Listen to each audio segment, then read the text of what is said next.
Peace, family. What's good with y'all? Worldwide Boxing in the building. Listen, I was completely wrong.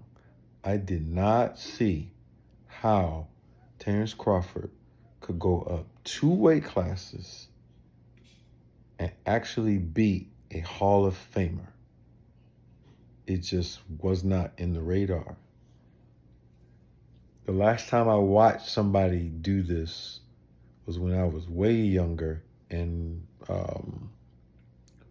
Roy Jones beat John Ruiz. Roy Jones went up to heavyweight. Roy Jones was a middleweight, went up all the way to heavyweight and beat John Ruiz. And so, of course, Roy Jones is one of the greatest fighters to ever fight, if you're into boxing. And I knew Crawford was elite. He just never got the chance to show it. And he's been saying it. And so I thought this was a gamble that was beyond him. But this brother, you have to understand something. Not only did he go up 2 weight classes and beat a Hall of Famer, he embarrassed him. I haven't seen nobody do that since Roy Jones.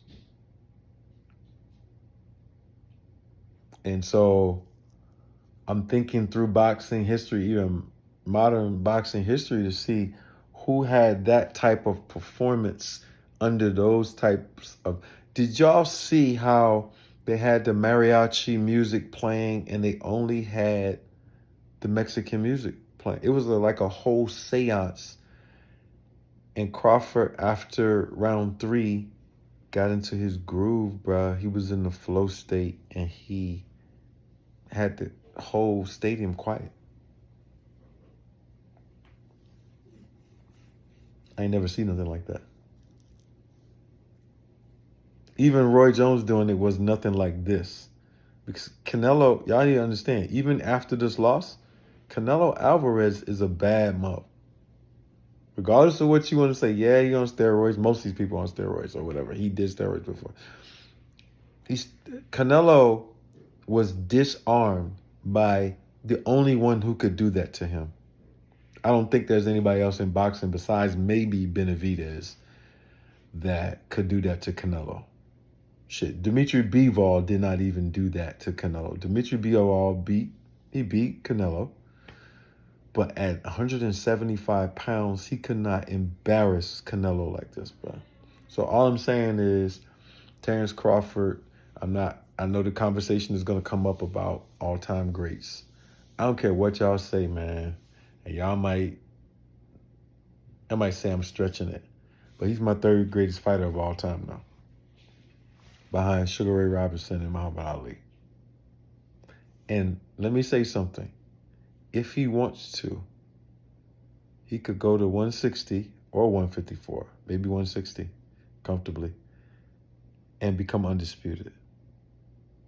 Like this man can easily become 4-time undisputed champion of the world. If Terrence Crawford retires now, he's in my top 3. If Terrence Crawford goes to 160 and some of those 154s come up and he beat people like, yeah, nobody can beat him, bro. Nobody can beat him. I used to think that Boots could possibly do it. No, I don't know. Boots is the only fighter on earth that I think right now that could give Crawford any challenges. Everybody else is getting stopped, bro. And if Boots does not elevate, I don't know if Boots can elevate. I think he has that same thing that Crawford has. But I'm only saying that to say I want Crawford to continue to fight. What we saw is so majestic. Man, I just want to see it again. That took boxing back to a very special place. I'm just a boxing fan. I love boxing. And let me say this. Not many people can do that. Crawford is just elite. So some of the other people who want to come up 2 and 3 weight classes, Y'all can't do what that man do. That man is different. So shout out to Bud. Yeah, bruh. I was one of the ones who was like, man, you might be moving up too much weight, bruh. And I wanted you to win, bro. We was in here beating drums and everything last night. Like, listen, we was in here. Sisters could testify. We was in here beating drums. Brothers was here. We was in here like, damn, pull this shit off. He got into the flow state and it was over. And what that tells me is that when you have been doing something as long as he has, and you have those innate gifts, bruh, he stepped on Canelo. Shout out to Crawford.